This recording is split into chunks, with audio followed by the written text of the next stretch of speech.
What's the haps? I'm Meroka, and today I'm going to be taking a quick look at Alwa's Awakening by Elden Pixels. This is a retro-inspired platformer! No, wait, don't go away. I know there's a lot of them. But this one's very, very traditional and true to form. I think they've kind of hit what they were going for, and what they were going for is basically a NES-inspired metroidvania kind of title. And I guess maybe it's a little bit before my time, because I kind of got into gaming around the Mega Drive kind of era, so that's more 16-bit than 18-bit? 8-bit would be what I'm after. More 16-bit than 8-bit. This is more an 8-bit era sort of thing, so maybe I missed out on these kind of games. Maybe I need to go and re-educate myself or something, because this is pretty alright. But first we'll have a look at the settings. Controls! The controller is rebindable, which is good, but it doesn't contain my one nitpick that I always pick out on controllers, which is I would like some dead zone calibration. It's not a big deal for the most part, it does seem to work pretty well okay here.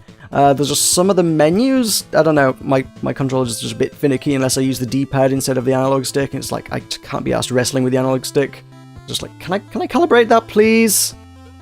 Weirdly, in a weird twist on form, the keyboard cannot be rebound where the gamepad can, which is like completely backwards. We're in upside down land or backwards universe or something of the sort. It's strange, but there you go. It's, as I say, it's a NES-inspired thing, so, you know, really people weren't playing NES games on the keyboard, so maybe you're probably going to be playing it on a gamepad anyway. Audio, we have two languages. We have Swedish and we have English, and this is where my analog stick starts being funny, so I'm going to switch to a D-pad. Sound and music are on separate sliders, and that's what you get there. More languages would always be advantageous, but I guess the development team is Swedish, and English is the biggest audience, so they're catering to the languages they can, really.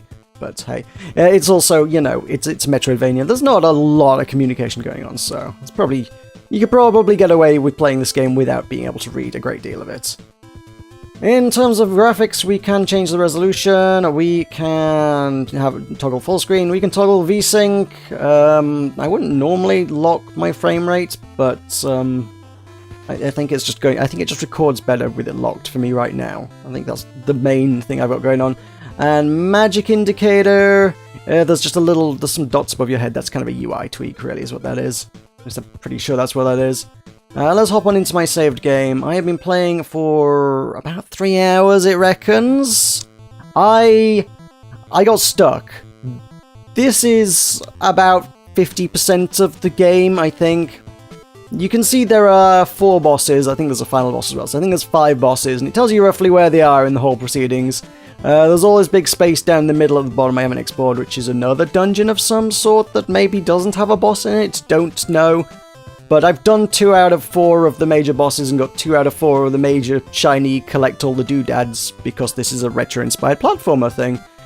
So I got 2 out of 4 of the major shiny doodads in 3 hours, which maybe gives you some vague inclination as to the length of things, but as I say, I did kind of get stuck for a while there. Probably, I guess possibly for the better part of an hour or so, because I just didn't reckon on one of the mechanics in the game, because it never really comes up all that much.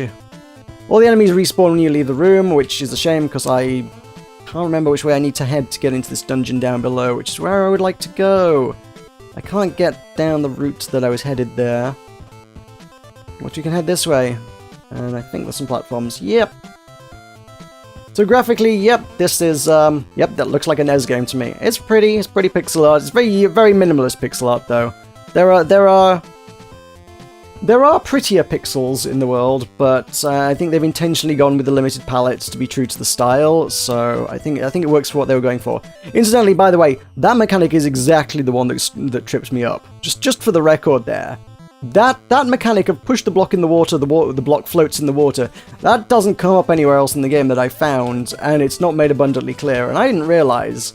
And, well, basically, kudos to Alzarath for helping me out with that one, because otherwise I probably wouldn't have got to making a review. I would have been stuck on that for a very long time. But, yeah. So, we have various magics at our disposal. You've seen me use block magic, that lets me step on things, that's our starter magic. I have recently acquired the second magic in the game, which is to make more of these bubbles, which can be stepped on temporarily and give you a bit of a boosty. There is a third magic in the game from one of the dungeons around one of these bosses, I guess, that I think lets you sling fireballs, which gives you... I don't know if that's necessarily useful in terms of puzzle, sort of metroidvania-ing it up, but it certainly helps in fighting enemies. Those bats would probably have been easier had I had something to work with. This is the dots above my head there are what I was saying about the UI indicator. You can just have them there as a quick reference to which magic you're using. I'm going to head this way because I want to try and get to the save point just so I can save my health, because I don't know where the save points are in the dungeon down below. Platforming is... at first I don't think I would necessarily have called it particularly tight platforming. It doesn't feel amazing at first, but you kind of get used to it, and I've kind of got a feel for it. But it did take me a while to kind of wrap my head around both combat and movement within the game. It's basically one of those games where everything is pixel perfect. If you have one pixel of your foot hanging off the edge of a block, you can still stand on that block. I mean, I can demonstrate that by pushing some of these. I mean, that physics says no, but I can get that pretty far out. I mean, there's still like 1 pixel contact there, so that's okay, that's fine, we can stand on that. And if I'm feeling, you know, dangerous, I can do that myself as well. It doesn't have to be just blocks. Same goes for fighting things. If your pixels overlap the enemy pixels, you are going to take damage. And if you're swinging your magical cane at the enemies, contacts them. Ouch! Dang it! Have I gone the wrong way? I have gone the wrong way as well. If your cane overlaps them, they will take damage as well. This is made abundantly clear. Actually, during the first boss fight, kind of plays with the pixel mechanics. It's got big legs, and it makes its hitbox far bigger than you kind of would anticipate its hitbox being. So, yeah. Let's do a bit of puzzle combat. That's a nice bit of design. Use the blocks to block the bullets. There are shinies down there. There was a blue shiny thing to collect. Now we're in a new zone that I've not been in before. You can see I've got 28 out of 99 blue shinies from collected around the world. What they do is never made especially clear. They tell you early on it makes your magic more powerful in the Guardian fights, which is what they refer to as the bosses. Oh, there's a save point. I didn't need to trail all the way out to save points. Yeah, it says it makes the Guardian fights easier, and at 25 it leveled me up to level 2. I don't know if it... Basically, the only thing I've got is a hunch that it just reduces the health that the bosses have. Oh, there's a warp zone as well, so we can quick travel between zones now, so that's cool. If I press up here, we have access to a bunch of different things. I kind of didn't want to go there, to be fair, but there we go, now we're in a Forsaken Valley. Let's go to the underground chamber, let's go back. I suppose one quirk that I feel like maybe I could stand to rebind the gamepad with a lot is a lot of these menu decisions made by pressing X, not by pressing A, which leads to some confusion early on until you figure out that you're just pressing the wrong button. So now we can get that. I could probably have gotten to this room but not got it if I hadn't got the correct magic.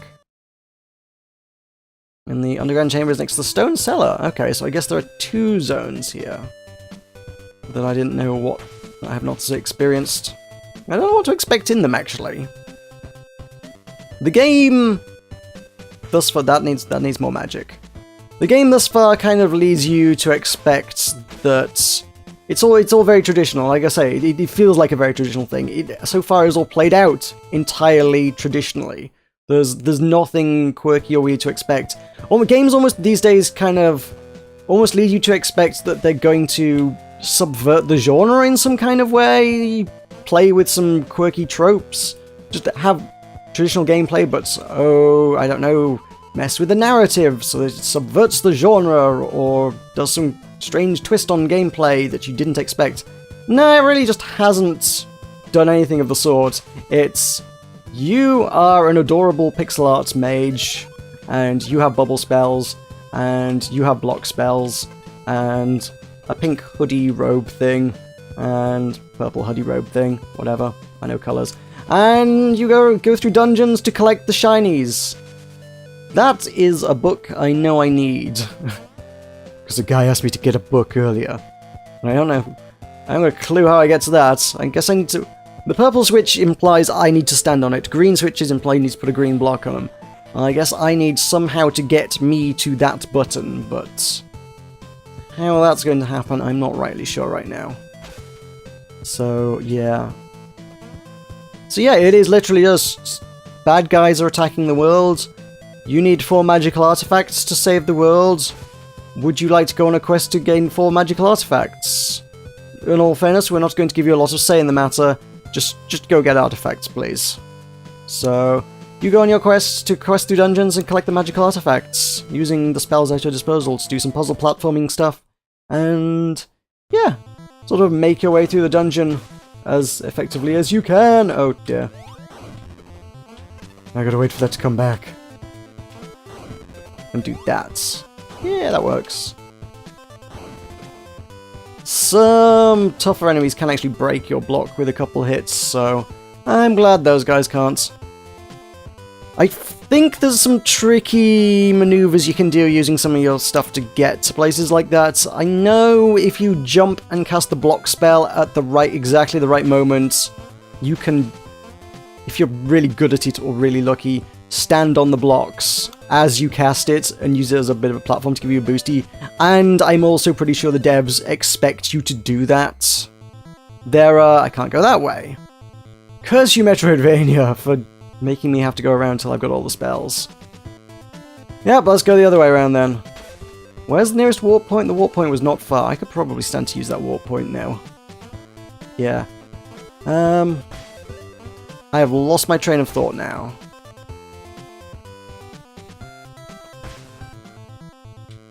There are achievements in the game that kind of imply you can basically sequence break the game. You can do things out of order. The game has a set way that you're kind of intended to go. It's like you pick up the spells in the correct order and goes to places in the correct order, but you don't have to. I mean, to be fair, I suppose there's an element of you can pick up the spells and not defeat the boss, perhaps, but it also feels like there's an element of speedrunning designed around it as well. They would like players to be able to try and compete to beat this in the fastest time using some of these exploits. If you can hop on a block spell as you're casting it and use that to take shortcuts, you're gonna get a better time than the people that can't. Go ahead, speedrunners. Fun tips and tricks for you there. And I'm sure there's more than that one. Some of the jumps that are in the game are just like, I can't make that, I don't think, unless I'm just better. So I don't know. So my new spell gets me up into this dungeon, which I've not been to before. That little intermediate thing, I don't know what those were about. I was hoping there was more dungeon to it. I guess there is not. So we're now in the Void Tower. There's a blue thing up in the top left that's... yeah, okay, right, that's what they do. They shoot my bubbles. Right. Okay. So I can't get up there. Yeah, there's red ones of those earlier in the game that just continually attempt to shoot you. The blue ones, I guess, aren't a big fan of you doing bubbles. Let's save there. So, make sure you collect all the blue orbs you can. The more you have, the more damage you can deal to the protectors. Right, so my hunch was right, but it has taken me over halfway through collecting all of the doodads in the game before that's made abundantly clear. Basically, the second boss I fought, the blue orbs appeared to do maybe 1 damage to the boss before the fight began properly. So I guess that's what the orbs are for. It just makes the boss fights a little less difficult. At the same time, I'm not sure it's necessarily a big deal because once you got the fights down, you got the fights down. I have screwed this up. This was a puzzle room that I have screwed up, I think, unless I can push it the other way. I didn't think this one through anywhere near well enough, so not bubbles, don't want bubbles, want that, and then I need to go around. Clever. And I need to figure out what I'm doing with the second one as well. Because then I can... I have still messed this up because I don't know if I can push that. Oh, I can. Okay, cool. I was very concerned I wouldn't be able to do anything with that. I can push that in there and nudge the key a bit. And then we can get a second one and push it through some more, I guess. I'm better suited to the puzzling in this than I am the combat. All things considered, I'm pretty bad at the combat. So if I push it to the left, that's just going to drop down somewhere I can't get it. Let's go that way. I guess what I want to do here is put a platform there for it to land on? You know what? I don't actually know. That is a fine question. What am I doing with this here? Perhaps I was supposed to push the blocks through from the other way. Maybe I was. I guess me to a key. I suppose we couldn't have a wander the other way through tower, although if I run straight into a locked door, I guess I know where I need to go. Well, let's keep wandering. I'll say, the whole thing through and through is just charmingly traditional. The soundtrack is perfectly fitting as well. Oh look, there's a locked door. Well, I guess we know where we need to go. So far, so Metroidvania. Freedom to wander until you get to the bit that you can't do until you did the other bit. I'm not complaining, that's literally how these kind of games are supposed to work, really. I suppose what I could have done with the other one is pushed it over one of my blocks. That seems like that would have been a way forward. So we can push that here. Push that. I don't want to push that down there first until I put a block here. Then I can get back up. I'm sorry you have to watch me solve puzzles. It's not the most thrilling venture you've ever been on. So I can put that there. I can liberate it by placing a block there. Put that there. Can I use that as a step? Yeah! So then this one should actually be reasonably easy to extricate. Do that. Push those through there. Man, if she can't push 2 blocks, is she going to be able to push 3? Let's find out. Surprisingly easier, actually. Yes, she is. So there we go, now we make progress. Progress through the world. So that's, yeah, that's the long and the short of it. There's not a lot more to show to you. It's fighting things with a big stick. And solving puzzles with a couple of cool spell mechanics. What do I do to this guy? Can he... Okay. I can probably, I guess, beat him in the back of the head when he turns around. Yeah, that kind of works. Yep, 3 hits and he's down. Cool. Onwards. So yeah, it's learning new enemies, learning the new methods for dealing with them, exploring new places, making progress. Like I say, I mean, my expectations for this game, I don't know why, just I guess my expectations for this game were set by other entries into the genre in recent years, I suppose. I just wasn't expecting something super traditional like this. I don't know what I found here. If that's a thing, it's not a thing I can use, and therefore now I have to leave the room and reset it. Because that's a thing.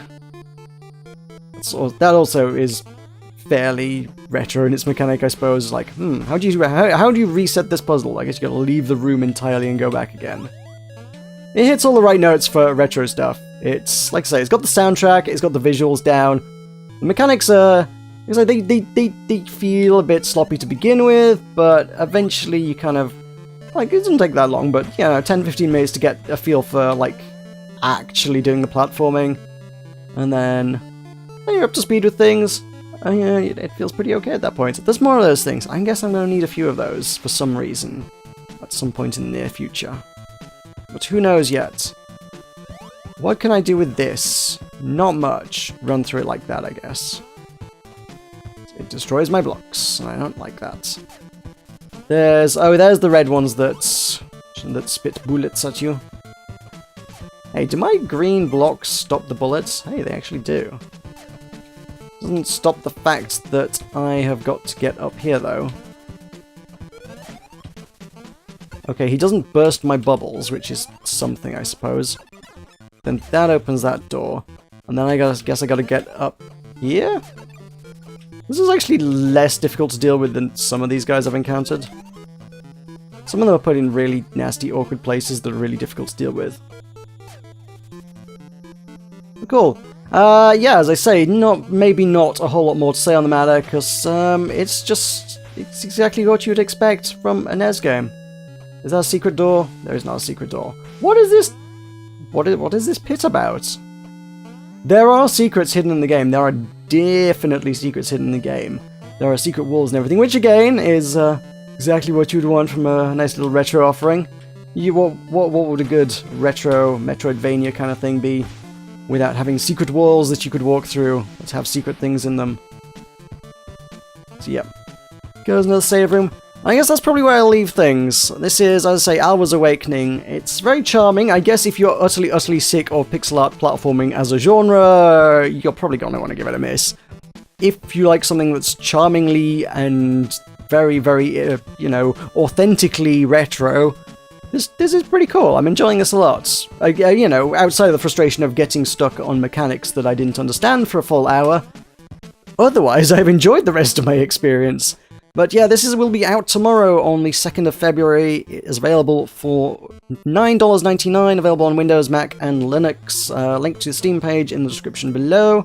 Yes, thank you for joining me. Thank you for watching. I have been Meroka. This has been Alwa's Awakening, and I shall see you next time.